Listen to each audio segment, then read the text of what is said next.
machine learning, AI, data sucking, gathering tool, right?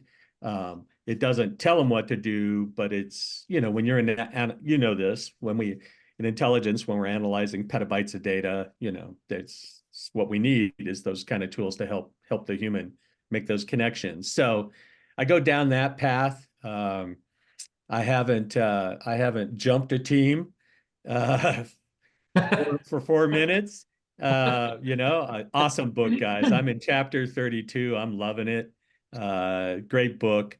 And I'm like there are things I read about from IARPA, DARPA, other places that are just breaking ground technologies, or somebody was, as these guys will say, somebody was looking at this one problem and all of a sudden saw something else come out of it, right?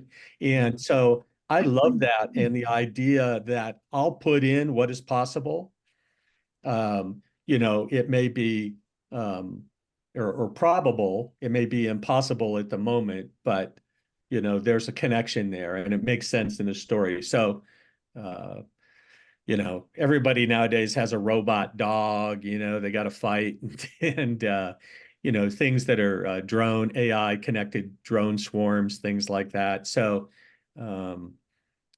nothing superhuman yet, but you never know when, somebody's going to have a, uh, a powered orthotic, right?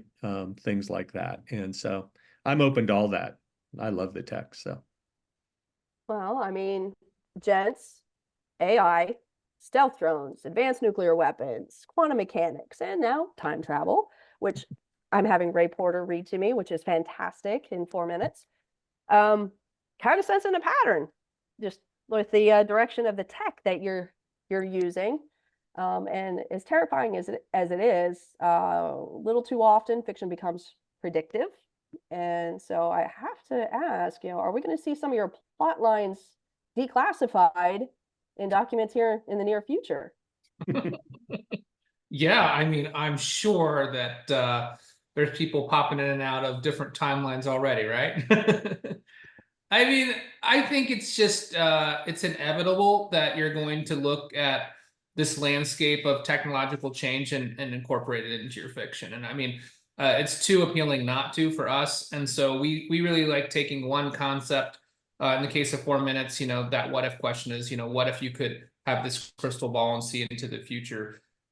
And we did it instead of using AI, we're doing it with actual physical time travel. So the operators get to go and get a glimpse of the future, and it changes the way that the missions get organized and prepped, and there's always unintended consequences, right, Jeff? I mean, I think unintended consequences fuel some of our biggest stories. Yeah, no, for sure. But I think that and that you almost have to do that if you want it to be grounded. Like that's the difference between universe building sci-fi and techno thrill. Like technically, I guess 4 minutes you'd have to say it's science fiction, but it's the math and the physics is well researched and grounded and matches with what we know about the physics of time. So taking something that's more speculative than sci-fi is really, really fun. And I think it's like you were saying, Steve, it's like inevitable now. Like we've been out there, all of us have been out there and done some stuff, and we've seen some things that, we can't talk about that seems like sci-fi. And so if you're writing real world, gritty, covert operations thrillers and you're not putting technology in, then it's not real world anymore. That 20 years ago, maybe, but not anymore. And so, even just the little handheld drones that we throw and fly over a compound, we were doing that 18 years ago. So, it doesn't take a lot of imagination to speculate on what the next steps are and where we might be. And, sort of to your point, it feels like it's coming right out of DARPA, because it probably is. Well, I mean, when you get down to it, science fiction very often becomes science fact, and all innovation, discovery, and creativity is based in imagination. So imagination takes us anywhere we want to go. And in this case, 4 minutes into the future, and a cochlear implants, and I'm not going to give away all the other things because I know I'm not supposed to. But so where do you guys find that inspiration though? Are you going through all the tech papers? Like I know Steve's got to get emailed from like every tech journal on the planet. So I mean, are you just flipping through to see what the articles jump out at you, or? I am for sure. I mean, it's yeah, I will, when I have downtime, I have a huge research folder like on my Mac where I toss things in. I'll see a little note on something, whether it has something to do with fentanyl and the Shadow Tier series, or something to do with Snowman and different technology that's getting used in harmful ways and things like that. So I just get inspiration from all over the place. Yeah, I think for us, it's as much remaining connected with the community, right?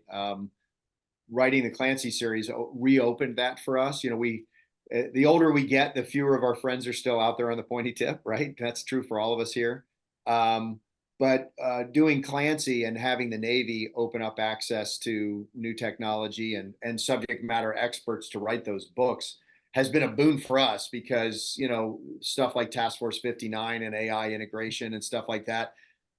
There's open source stuff, and then there's the stuff that you can't talk about. And then there's that middle area. And so getting some guidance from Big Navy and saying, yeah, you can talk about this.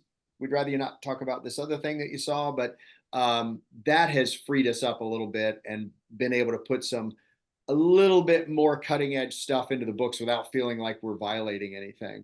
But if you're not writing that stuff, you're just not writing reality anymore. How'd it feel to be back on the ship? I'm a dirt Navy guy, so all of my time underway was in a Humvee in the desert, so it was okay.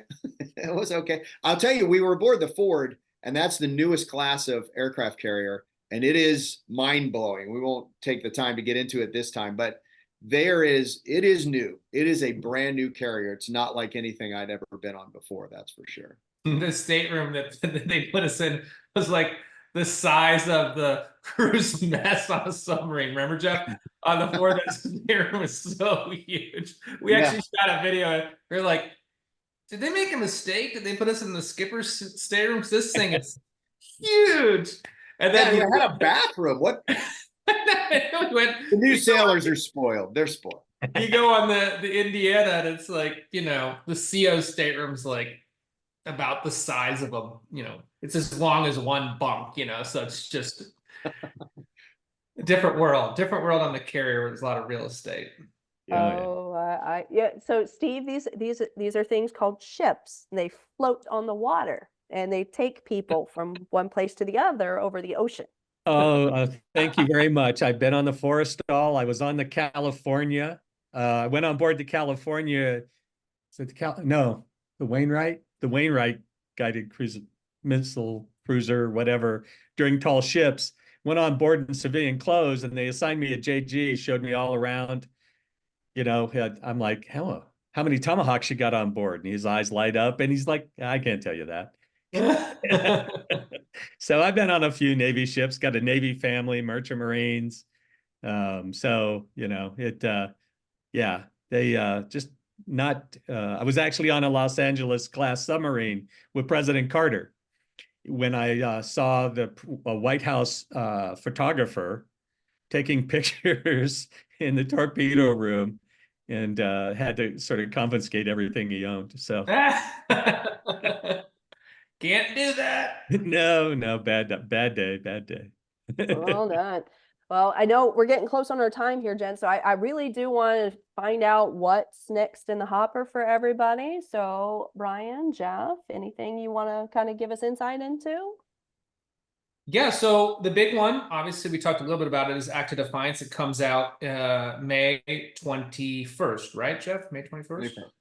So and if you're in the Norfolk area, join us. We're going to be at Nauticus. Those of you that know Norfolk, Penguin booked out the big area in Nauticus. There's going to be us and some naval officers, submarine officers from active duty, talking about Clancy and what effect he had on their careers and writing in the Clancy universe, because it's the 40th anniversary of the Mhm. Hunt for the Red October, which is when our book drops. So that's going to be a big event. If you're in the Norfolk, Virginia Beach area, please come by. Wow. That is awesome. And having been to Nauticus, I can attest that place is really cool. That's awesome, gents. Congratulations. Yeah, it's going to be a great time. And of course, Tier 1's still going. Amber comes out in July, and there's always something. Every 3 months, there's a book. Go to the website. It's the only way to keep up. We can. I was going to say, I can't keep up with you guys. I don't know how you do it. Steve, what's next for you? Well, I got that book deal with Winding Road Stories, and so Snowman will come out next year. We'll start really getting into the edits here, a couple of months, and in the meantime, I'm working on book 3 in Shadow Tier series and book 2 in Snowman, and the more I write, the happier my wife is because she, was tired of finding bail money and things like that. So, yeah, I keep chugging. I mean, I'll never catch up to this dynamic duo, but they were the ones that gave me the idea about being self-published, small publisher, going bigger, being in all the different channels, and the value of that. And so I've been slowly following their lead. And hopefully one day Amma will write the screenplay for Snowman and we'll be in. I am happily at your service, dear sir. Gentlemen, this has been a blast. I always love talking to you, and I'm so grateful that you took the time today. And I can't wait to see what comes next. I will be finishing 4 minutes, and I will be eagerly anticipating the next iterations in Tier 1 and in Sons of Valor. Please, please, please. And Steve, Snowman, come on, get on it. Roger that. Chief. All right, gents, that was so much fun. Thank you so much. Brian, Jeff, you guys are still my lucky charm. So hopefully you'll be a lucky charm for Steve as well. Yeah, this is great. Thanks for having us on. And you guys know anything we can do for you, we're here.